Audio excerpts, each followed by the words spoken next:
What's up, everybody? This is Clark Schmidt here, pitcher for the New York Yankees, and you are listening to the Boys of 161st Street, the greatest Yankee podcast in the world. Thank you guys for tuning in. What's going on, guys? Welcome back to the Boys of 161st Street. Another roll call episode with us, episode 105. This episode is about Domingo Germán. Let's talk about him.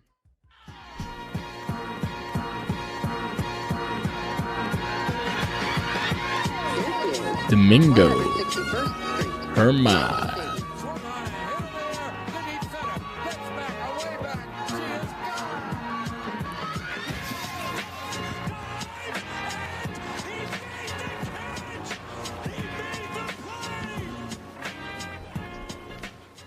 Weighing in at that's not the number, 181 pounds. That's light. I thought he'd be heavier than that. 6'2", from San Pedro de Macorís. Butchered that, Dominican Republic. Another DR guy. Born June 11th, 27. That's not his birthday. I said 2017. Out on the intros. It's late. I'm usually lights out. This is lights on, nobody's home for this one. But, I mean, it's fitting. But I read the debut number, not his age. He was born August 4th, 1992. 28 years old. Domingo Germán. Did a bad guy thing. We're past that. It's neither here nor there. That's not for me to judge. Chandler wanted to chime in on that. What did you want to say? Yeah. Basically, just I think kind of the whole synopsis of everything for this podcast, everything else in general. The best way to put it, it's like you said, it's not up to us to decide. It's not our job to be judges, lawyers, anything like that. Yes, he did a shitty thing. Nobody's taking anything away from that. The best way to put it, Luke Voigt, we have his back, but you're on thin ice. That's the best way to put it, and leave it at that, and nobody say anything else, and we're good to go. It kind of covers all of our bases. He hit the nail on the head. Yeah.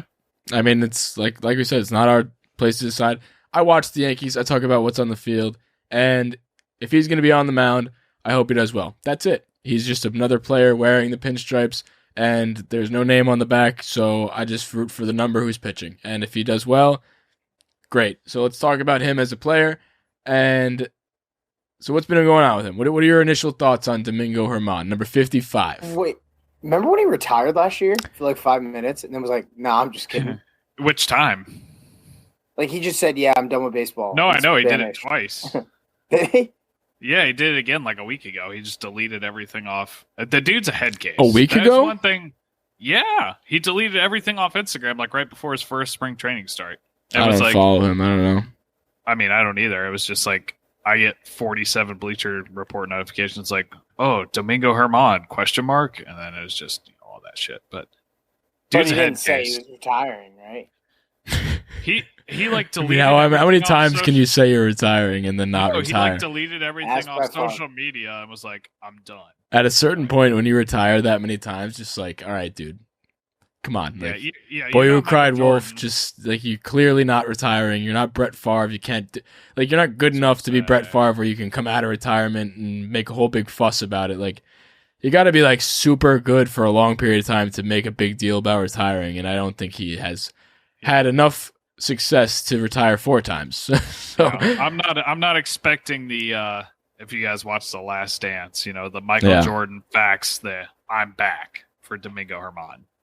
yeah, it's like, cool, dude, you're back. I didn't know you left. So I just found out just now that he retired again. You're the number 5 starter who's drenched in controversy. Like, let's know our place here. I like that saying, drenched in controversy. Never heard that before. I'm a bit of a wordsmith.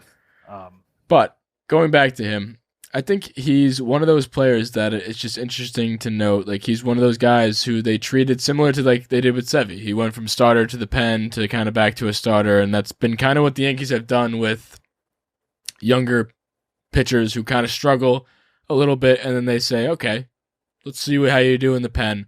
They kind of figure it out, I guess, in the pen because it's less stress. You come in here and there. You're not necessarily, cemented into a full start that day. I don't know how people's heads work. Like if I come in just for an inning, I don't build up as much anxiety as like a whole start, I think not knowing when you're coming in is better because you don't have enough time to like freak out about it. And that's how I kind of operate on just like regular everyday things. If I know I have something like a week in advance, like a test or something back in the day, I'll freak out about it. But if I have like a pop quiz or something, I don't know if people still get those. There's nothing to freak out about until it happens. So, and then adrenaline kind of kicks in. So I don't know. I think maybe that's why the pen works a little better. I mean, that's my only explanation for it. I don't understand the difference, but on the flip side, there's also the immediate anxiety of figuring out you're doing something takes over and shuts you down. Adrenaline, though, you can either ride with he's it or a baseball player, so I don't think that he panics at the thought of pitching. So I don't think that's something to worry about. So some people do. Yeah, I mean, it's a whole different mindset. Look at we were talking about it earlier. Look at Clark Schmidt coming out of the pen. Clark Schmidt's our number 2 prospect, and coming out of the pen's a whole different game for him. So I get what you're saying. I mean, it's a mental game. So with that being said, he's still only 27 years old. So he hasn't. Did you just say 28 in his big giant boxer intro? 28. That's on me. Oh, you're grounded. I wrote it. I wrote it on my notes. I took bad notes. I'm usually a good note taker, but he's 28, so still in his prime. Hasn't pitched a whole lot in the last couple of years for obvious reasons, but I think the potential and what we have seen in the at least the small sample size, as Murph would say, that we've seen so far, like he looks pretty good, and we've always known him to be pretty good. He's got good breaking stuff, good swing and miss stuff. He's a big dude. He's got some good velo, like middle, like what does he have, 95-ish miles per hour. He's not a flamethrower by any means, but 96. He's got a good changeup. He's got his pitch mix, his fastball, curveball, changeup. Uses his curveball the most at 37%. Fastball is 34%, changeup 19%. His put-away pitch is absolutely the curveball. So, like, the curveball is gross. Changeup is also pretty gross. Fastball's not, like, overpowering, but, like, he uses the curveball a lot, and I like what I see out of the pitcher of Domingo Germán. I agree. Yeah. And, something we've kind of alluded to before on this show is he carried this team for a long part of 2019. When we were next man up, everybody's hurt. Everybody's dropping dead on the field. Whoever got stung by a bee, they're out for 7 weeks. Germán steps up and, he shoves for the entire summer and keeps us afloat. And I think that's kind of what gives him the leg up coming into this season. Because basically right now we're battling for the 5 spot. And that's between him and Devi. Clark was in that until just kind of a dark horse until he got hurt. Thank God it's not Tommy John. But, right now it's between them two. And I think based on his pedigree and based on their respective starts coming into the season, because Domingo threw, 3 days ago? And I have it pulled up right here. He threw 2 innings, gave up a hit, no walks, 4 Ks. Pretty damn good for a guy that hasn't thrown in a while. That's his only knock as a pitcher before anybody goes fucking wild and like, oh, that's his only knock. I understand the off-field stuff. Like we said earlier before, we're talking about baseball. The rest of it is not for me to decide. All right, stop talking about it. I'm not. I'm just saying. I know people are going to hear it and be like, oh, really? That's his only fucking knock. And I'm like, no, dickhead. We're talking about number 55 on the Yankees, not Domingo Germán. Exactly. So, the whole fact of the matter is he's pitched better than Devi, and he's got the MLB track record. And for me right now, he's slated as our number 5 starter, and I think it's his spot to lose. Yeah, I agree completely, and I want it to be his spot, honestly. I think that looking at Devi, we are looking at somebody who can so easily – looking at Domingo, we're looking at somebody who could so easily be our staple number 2 guy. If you really look at this, I'm saying over the course of the season, we're looking at somebody crazy. With the stuff to be the number 2 on this team. Hopefully, JMO and Kluber pitch well. No injuries hold them back. But in terms of reliability, who we've seen do it and has the stuff to do it, there's no reason why we can't be the second most confident in Domingo Germán stepping on the mound on any. He was our ace for 4 months. Exactly. So I don't think it's crazy at all to say that he has the chance to be the 2. Obviously, Kluber has higher upside if he's healthy, but we don't know exactly what we're going to get. We don't know exactly what we're going to get from JMO.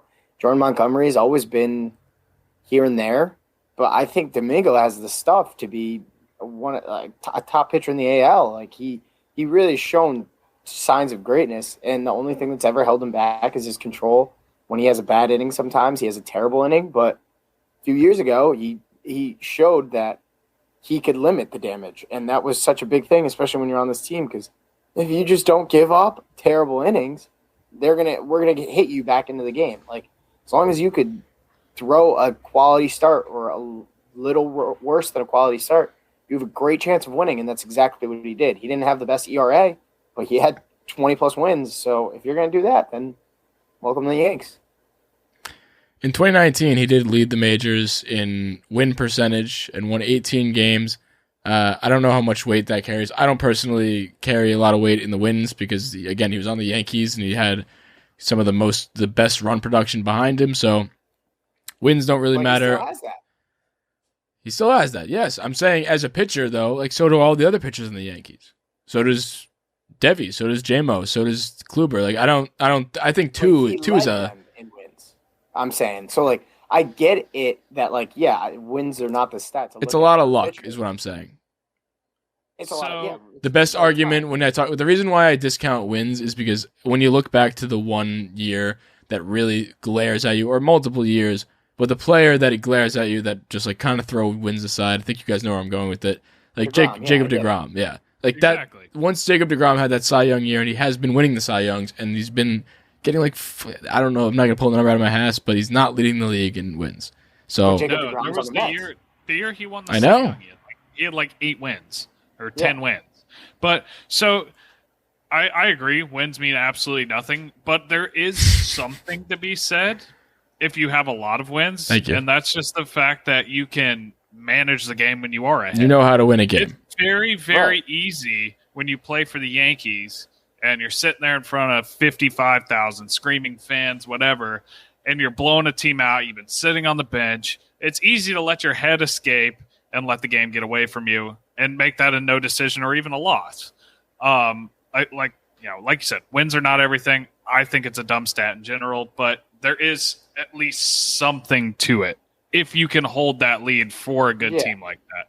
And I understand and not have like a 14 ERA. Yeah, that wins aren't the stat to define a pitcher by any means, but what is the goal of every baseball game? To win. To go win. So like that in itself. That in itself. I get it. As a stat, no, that's not how I'm going to judge a pitcher.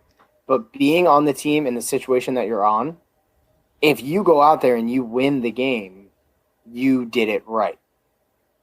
Yeah, I just was looking at his advanced metrics, and they're not really that great from 2019. And, I mean, really, like, there's not many good stats that like glare at you. Like, yeah, wins were awesome, but, like, when you look at the advanced stuff, I know that's not a be-all, end-all, but I'm just throwing it out there that, like, are we looking at fool's gold because of the wins? Like, are the wins inflating how good he really was, or do we really have something here? So I don't think it's fool's gold as much as just tempering your expectations. I don't expect him to be an ace. I don't expect him to be a 2. I don't even expect him to be a 3. I expect him to be exactly what his advanced metrics show, what he's shown over his career. I expect him to come out, and I expect him to be a good, not amazing pitcher. I expect him to be a 4 or 5 starter that comes out, gives us a good chance to win, but I'm not expecting Cole of 8 shutdown innings. Give me 5 innings of 3-run ball, strike out a couple guys, let your bullpen take over. Let's go win a fucking baseball game. Put me in a position to win. I don't expect him to give me the we're tired, we need a lockdown performance. I expect a let's go win a baseball game. Keep us in the game, exactly. Yeah. Exactly. Let's go win a game, all means possible kind of guy, not the shit. Everybody's spent. Cole's on the mound. Let's hope he gives us 8 shutdown innings so we can save the bullpen. No. Domingo, in his ideal role as that 5th starter, is, hey, like I said, hey, I'm going to go out here. I'm going to give you what I got, and we're going to go from there. We could have really really really used him in the playoffs last That's year. exactly what I was just going to say. How much better Really, would we really, like we might have a going World into the Series. We might have a World Series. I think he's Going that into the important, and I think he's that important in the role that we haven't even talked about yet. We talked about this kind of on the Devi episode, which already released by the time to those listening now. We could have so used him I think he's so effective out of the pen too, because he's been there, done that, and I can see him being that perfect person in my eyes to just like follow a pitcher who has a bad start. If somebody gets pulled in the first 2 innings, that's a Domingo Herman day, basically. Yep. He's the spot starter after that, and like that can be his punishment for being a bad guy. Like you don't know when you're pitching, so you're kind of like on call whenever. Like, Domingo, you don't know when you're going, so it's completely random. One of the first articles I saw when it was announced that he was for sure coming back was the idea that the Yankees were tossing around that him and Sevy would piggyback off each other when he came back. And I don't hate that idea. I don't hate that. Like you're easing a guy back into it. You're easing both of them back into it. Career. Exactly. You're easing a guy who hasn't thrown in a year plus because of his being a bad guy. Yeah, whether they could throw or they couldn't throw, they both haven't thrown in a long time. So you got to ease them both in regardless because of injury or not. Exactly, and both have had dominant stretches. So you're not losing a lot by throwing them and piggybacking them. It's not like you're piggybacking Hap, who has been just fucking awful, and Devi, who's a question mark. We don't use that name here. Who? What? Hap? We don't know that. He who shall not be named. PP. Yeah. So him and Devi, who's unproven, he's never thrown a playoff game, never thrown a playoff pitch. You've got 2 guys who are established, 2 guys who have thrown in high leverage spots, and you can do that. And Sevy's come out of the bullpen, and so is Domingo. They fit that piggyback role so perfectly that I honestly kind of love it, and I hope that happens. And thinking about last year, the 2 scenarios that stick out to me is, could you fucking imagine having a guy like Domingo after Tanaka blows that inning and that rain delay happens? Domingo right there. That's exactly when. Against the Indians? And, yes. Yeah. And then the other instance is the Devi Hap game. Mm-hmm. Like, if we have Domingo right there, we are so much more confident as a team going into that game. And correct me if I'm wrong, we didn't have him in the playoffs 2 years ago either, right? No, he got suspended right before. I think it was right like before late the playoffs. Mm-hmm. And that's another instance. Remember that game when when we were tied with the Astros, we were in extras, and fucking Hap had to come in, and Loaisiga has to pitch sometimes. Like, those roles, it's so crucial to have another guy like him that you could throw out there, and we're so much more confident in him. I just feel like as a team, like, there's a question mark around a lot of these guys, obviously. But, like, the question mark and the confidence that you have when it's Domingo taking the mound versus Hap, Loaisiga, Sessa, all those guys, you just feel so much. Yeah, and he can take a lot of pressure off guys like Sessa, Lasagna, because instead of being like the middle of the bullpen guys, he's just like taking the whole pressure off of those guys because they may not even need to pitch sometimes. Like some games, like you said right there, if somebody shits the bed, if like, I don't know, Tanaka sometimes would blow up early. He's not on the team anymore, but anyone on the anybody but Cole would blow up early a lot of the time, and that may happen a lot with a lot of the pitchers that we have, and that's not due to performance. That may be due to innings limits. Like we may have a lot of innings limits, and Domingo may be one of the most important arms we do have because he's so versatile. Yeah. He can spot start. I think he can be the 5 starter, but what I do want to point out is he's going to be like his playoff role to me, all things considered, assuming nothing changes, which everything will. But in this current state, the playoffs started today. His role, forget about the 5-starter competition, everything like that. In the playoffs, you go with the 3-man rotation usually, or 3-man starting back to rotation. Normal playoffs, right? Yeah. So 3-man rotation in the playoffs.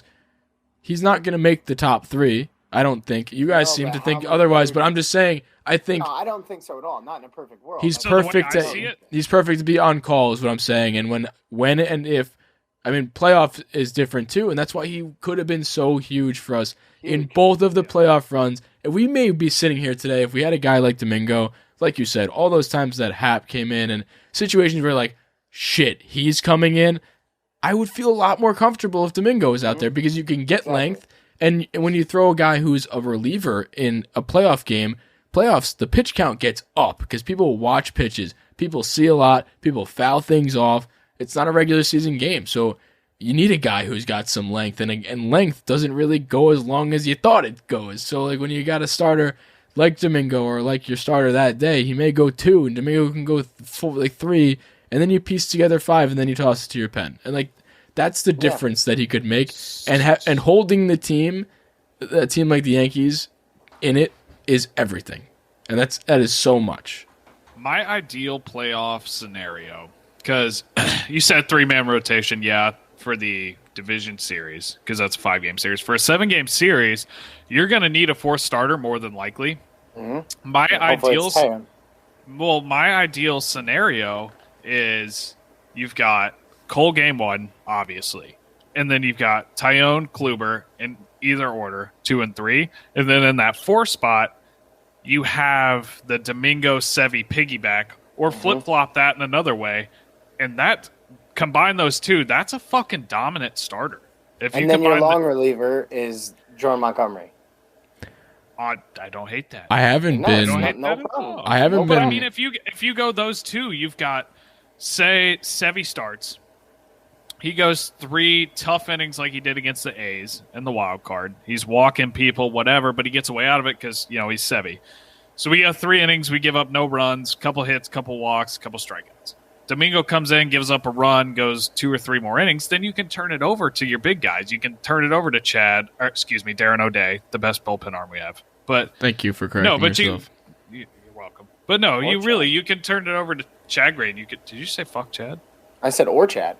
Oh, I thought you said fuck Chad. I love Chad. Chad's my boy. Cold sweat. So you turn it over to Chad. You turn it over to Britton. You turn it over to Chapman. That's what you do when you have those guys. Like, if you can bank on 3 innings each, I mean, that's basically one monster starter. That's my ideal situation for these two for this year, and then you go from there. Yeah, and, like, it's just such a better situation to be in. Because, like, nobody's going to lie. Like, we're not going to live in fantasy land and say we know that Kluber is Cy Young Kluber, or we know that Tyone's everything that he's supposed to be. Could be. Or we know that Sevy's going to come back and be dominant again. No, I know, but like those are all obvious question marks. Yeah. I'd rather have 6 question marks with Domingo and Devi included than 3 guys who were pretending aren't question marks and then not have a Domingo or Jordan Montgomery or Devi to fall back on. Like, if we're going to have question marks, it's better to have more of them. Yeah, I've said this before. I think what the Yankees did, and I'll reiterate it, what the Yankees did and Cashman did, there weren't enough sure things open on the market, so they just loaded up on a bunch of question marks, and it's basically like grabbing a bunch of lottery tickets. If you get enough of them, maybe a few of them hit, and then you're chilling for life. I was going to say, either you or Damon said taxes take out a bunch of money on lottery tickets, but like you got a lot. You're working with something. Either you and Damon said it a couple episodes ago.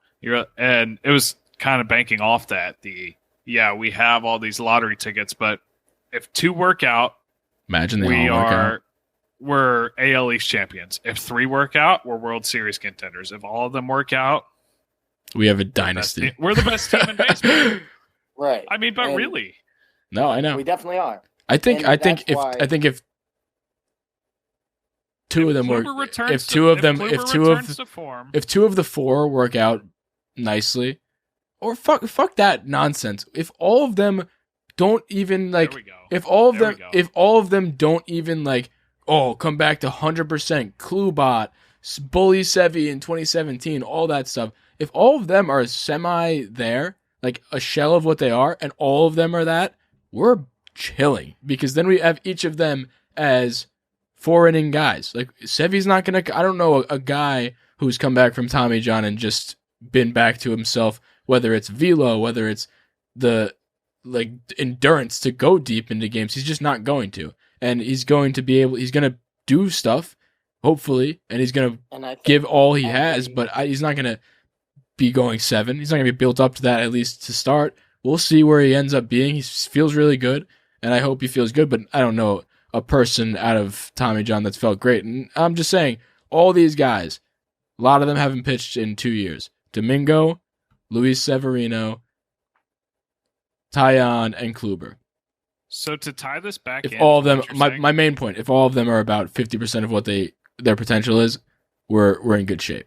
They're still better than half. We're still, yeah, Paxton. exactly. It was still worth what they gave for them, or just keeping them around. Just to put this in perspective, to kind of tie it all back together, assuming all of this works out, and even if it half works out, Domingo's still sitting as your borderline 5-starter. That's a damn good place to be. Exactly. Huge. This guy is a 2, a 3, an ace on some teams. When he's sitting here fighting for a job, it's not a bad problem to have. That's not a problem the Yankees have had. Champagne problem. In recent memory. I like where champagne goes. Okay, Taylor Swift, relax. What? Isn't Champagne Problems a Taylor Swift song? No, it's a saying. It's also a Taylor Swift song. Is it a Taylor Swift song? Fucking right it is. Kev, you're a big T Swift guy, right? Who's not? Since when? I don't know. I thought you were. What? I guess not. I mean, it's clearly you're you hate T Swift. I don't know. I like don't T hate her, Swift. but like, I don't hate her, but like, you sound like you hate her. But I don't know. It's just never an identity I've had. But regardless, Chandler, finish. Oh, do you like T Swift, Chandler? Yeah, I'm not a fucking loser. Look who we got. Oh, there we go. Speaking of Taylor Swift, she's a big Taylor Swift guy, huh? That thing made me sneeze and made my eyes swell. This cat? I don't forgive it. Yeah. We just got so off topic. It's cool. No. It's good radio. Yeah, no. People. How can we tie Domingo Herman back to my cat jumping on the chair? Domingo's gonna jump like a cat into that. No. Ready for this? He's very sporadic. Up on your shoulders, there's that piggyback roll. Bam. There we go. Tied back in. Boom. But yeah, I agree. I think that he's going to be so vital for us in the long stretch.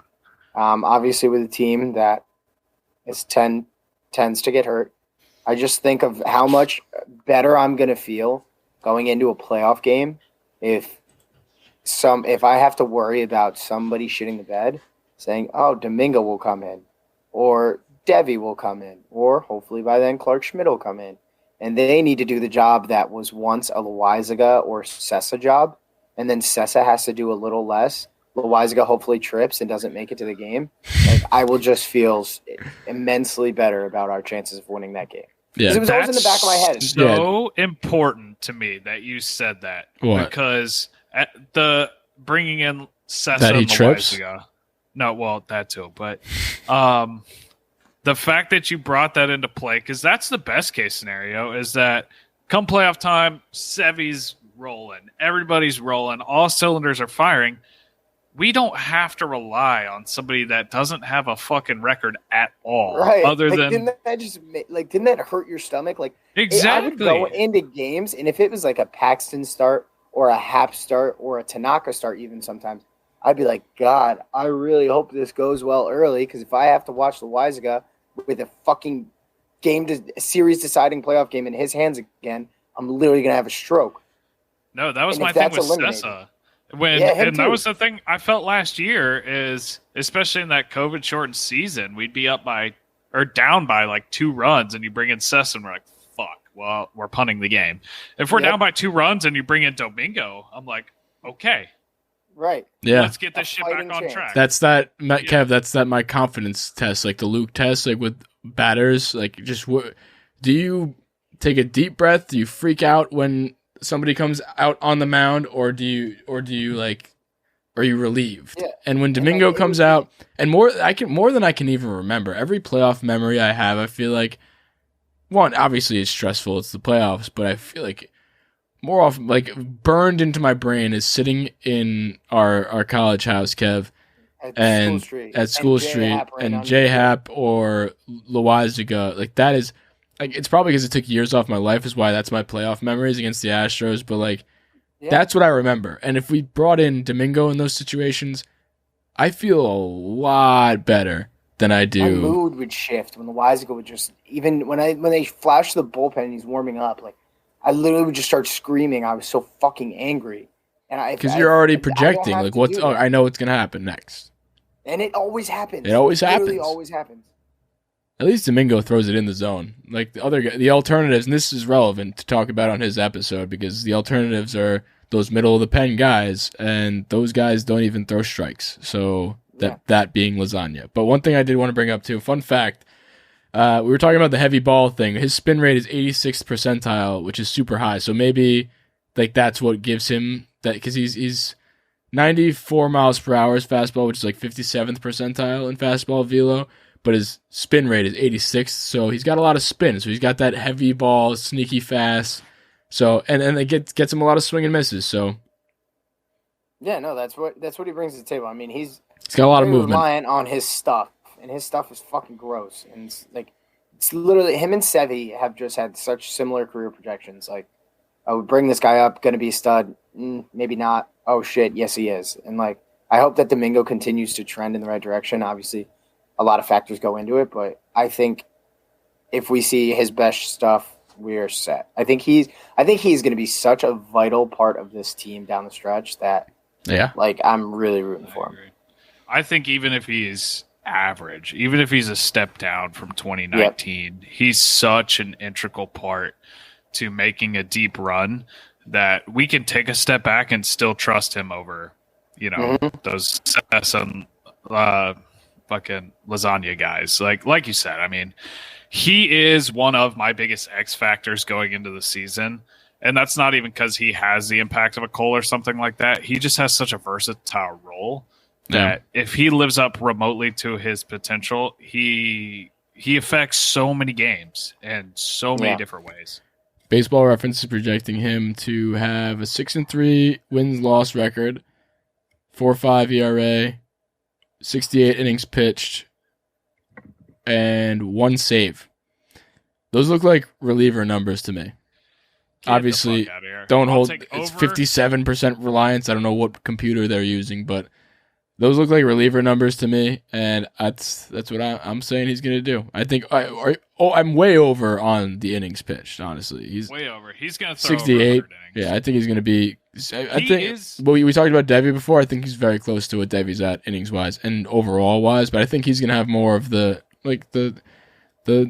bullpen role. Well, as of right now, like I said earlier, he's my number 5 starter. I'd take the over in innings. And I think, like we kind of talked about earlier in the Devi episode, which, like you said, has come out by this time, he plays perfect into that 6-man rotation to start the year to give guys rest, extra rest, stuff like that. I don't know that they're necessarily going to do that to a T, but I think they're going to do some variation of it. And I just, like I said, I think he's going to have a bigger role than what that suggests. And I really do think that he's going to be a very, very big piece of this team, not just a reliever. I think so too. Now, I have a question. Is this our last roll call? No. All right. Well, I haven't been on many previously, obviously. So I want to know, because we touched on it before, I want to know both of your 3 biggest X factors for the season. Okay. I think Domingo is absolutely one of them. If I had to pick, be Domingo. Who else is on the Yankees? I mean, there's the obvious. Gary Sanchez is very obvious. You can pick the obvious. Okay, so it's Domingo, Gary Sanchez, because if Gary's good and he's hitting out of the 8 hole or whatever it may be, and we have a 2017 Gary or a remnants of that, we are chilling. We literally do not have a hole, and he's looking good in spring, so looks good on that. So those are my easy 2 picks. Chandler, do you have another one? Yeah, I mean, my biggest X factor is obviously it's Judge. If he's healthy, if Judge is healthy, he's one of the best players in baseball. And if you have one of the best players in baseball, obviously you're going to put up runs, you're going to put up wins. So that's my X factor. My biggest X factor is Judge and his health. If he is back to 2017, his rookie year? Yeah. If he's back to 2017 Judge, we're in good shape. And every time he's on the field, he is. And I think my other biggest X factor is Jordan Montgomery. My biggest X factor. Those 3. Those are my 3. Lock it in. Okay. My number 2, I'm going to do a 2A and 2B because I don't know their flip-flop. You can exchange them. Is Kluber and Tyone. I need one of them to work out and be the pitcher they're supposed to be. And then 3, honestly, it's got to be a bullpen arm, and it's got to be somebody like Domingo. I don't know if it's necessarily him, Nick but Nelson. it's somebody that – it's somebody It's Big somebody Nick that Nelson fits- pod now. that fits the long reliever / spot starter role, and that's Domingo, Loizaga, whatever. That long spot start and long reliever role is my other X factor because we need somebody we can actually trust rather than punt the game away. And if a starter blows up, Who would you pick, Kev? I'll stay constant here. So I mean, I think Domingo as that fifth starter, pending no pitching injuries or pitcher injuries, like his role, I think, is one of my big three. I think my two, and this one's like definitely a curveball. That's not like you can't pinpoint it as an X factor, but I think that Gleyber Torres' success is going to be that big factor of this team is unstoppable and we are so scared to play them in the playoffs, or this team is looking like their normal selves where it's the top of the lineup is hit or miss. I think if we could have Gleyber have a season like he did in 2019 and a playoffs like he did, that him with a mixture of Judge being healthy, which was my other one as well, I think that him and Judge as the two in that lineup and then somewhere in like the 5-6 spot in that lineup, if Gleyber's playing dominant, I think he's like the difference between a scary team and a terrifying. Yeah, when I think of X Factor, though, I don't think that's my answer to this question. He's not make or break. Yeah, no, but my answer to this question. I disagree. I was thinking. No, that's not what I mean. I mean, when I think of X Factor, I think of okay, Judge, Stanton. Yes, the health concerns are not a given, but I think their talent is there. When I think of X Factor, I think of like, will they turn it on or not? Gleyber, I have expectations for and everything like that. So when I go into a year, Gleyber, I expect to be that mainstay guy. He's a big contributor. That's why we're projected to be one of the best teams in the league. Yada yada yada. When I think of an X factor, I think of people who are going like if they overperform expectations, that's make or break. That puts us on another level, and that's why I think currently the best answer for that is Gary Sanchez, and I think Domingo Germán's right there. That's why I picked those because it's like.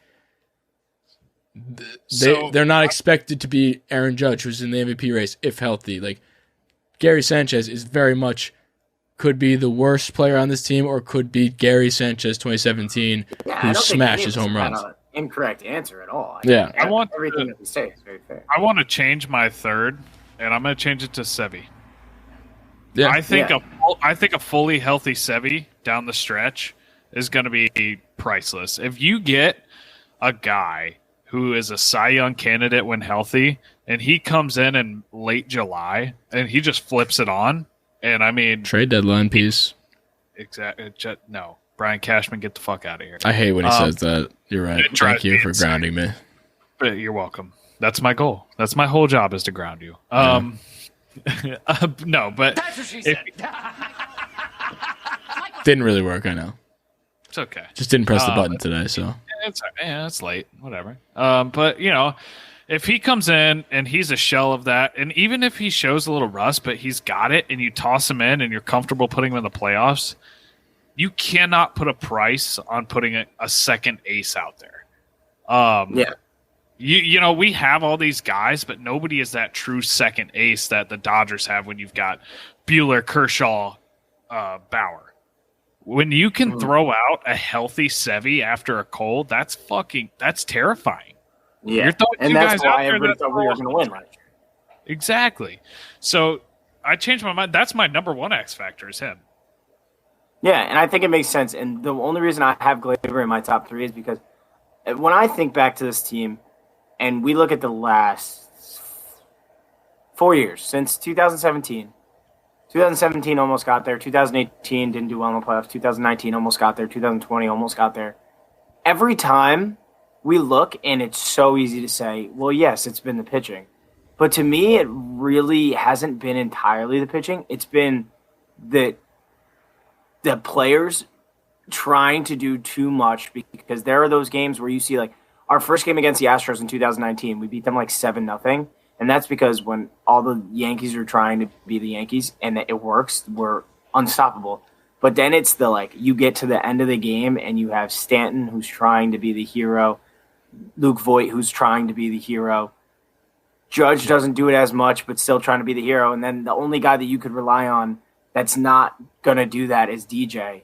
I think if Gleyber can do that and be in a role where it's like do my job. Because last year, I think he was trying to do too much. I think if you look at our whole lineup, everybody tries to do too much. And I think we need another guy who's not going to do too much, but when they're just doing their job is so great. And I think that's going to be Glaber. No, I agree with you. And honestly, I could talk about Glaber for hours because I think in my opinion, I think Glaber is. I know we're way off topic from Domingo, so I'll try and wrap it up. Forgot this is Domingo Herman roll call episode. But, I mean, fucking people want to know the X Factor. We're Yankees fans, so we'll talk about the Yankees. My thing with Glaber is, to me, he is a no doubt slam dunk extension candidate. He's up there to me in importance of extending with Judge. And I'd put him at 1 and 1A. And that's honest. You can call me crazy. Yeah, I agree. But I mean, he may have his faults at short, whatever. But I think 2020 was a mixture of injury. I see your Juan Soto card. He's about to get extended. I remember a time where Glaber, not too long ago, was in the conversation with the Sotos, the Acuñas, the Tatis. Not Tatis. Tatis wasn't even in the conversation. He jumped on the scene. Soto, Soto, Acuña, and Glaber were all in that conversation as being the next big thing. And last year, for whatever reason, because of the 60-game season, he didn't have a crazy year like the other two did, which is in 60 games, and he was left in the dust a little bit. I agree. I think Glaber, and I'm putting my money where my mouth is. I'm putting a lot of money into Glaber's rookie cards because I think he's going to tweak this year. And let me put it this way: I think he's going to Silver Slugger. 2021 Yankees, Glaber Torres is the best shot at an MVP. There you go. I give him 2. Disagree. Fine, yeah, Judge. I disagree. I don't know. I don't know if I disagree. Think about health. I'm so big on the Judge is going to be healthy all season train. I am too. I don't know what I tricked myself into thinking. It's the I'm yoga. so big on it. Gotta be the yoga. It's not even just us. Like those of you who follow Giraffe Neck Mark on YouTube, he's a big Mets fan, but big MLB YouTuber. He thinks so too. He picked him to an MVP. Dude, But like he's always he's flexible. Since 2017, he's had a top 3 odds to win MVP every year. So it's every year they think that he's gonna snap out of it. But yeah, I'm tired of the if he's healthy, he would be higher on this top 100 list. If he's healthy, he's an MVP every time. Just like be healthy. And I know this is Domingo's episode, and we've been going for a long time. There is plenty more opportunity to talk about this. Let's end this episode. We have plenty of opportunity to talk about the Yankees. That's what we do here. We talk about the Yankees here. Of X Factors, but this was 42 minutes long on Domingo Herman, and half of it wasn't about Domingo Herman, which is, I guess, a good thing. Like if we really want to, we could break it up and just release a second episode. This could be a second episode. You're listening to this on a separate day than Domingo Herman because we had a good idea to separate them. So, happy different day. This is no longer episode 105. This is episode 210. So, see you guys later. As always, give us a 5-star rating. We really appreciate it. I like you guys. Do you like us? We see how many people listen to this podcast, and we don't have that many. We don't have that many reviews. So I'm looking at you. You sitting in your bedroom, laying on your bed right now, listening to the podcast, whether it's on YouTube or on the podcast app. I'm just trying to pinpoint one exact person, and then they were like, "Oh my God, he knows where I am." Like, that was weird. We're gonna cut that part out. All the guys at 161st Street, I just have 2 words for you. See ya. See ya. See ya. See ya. See ya. See ya. See ya. See ya. See ya.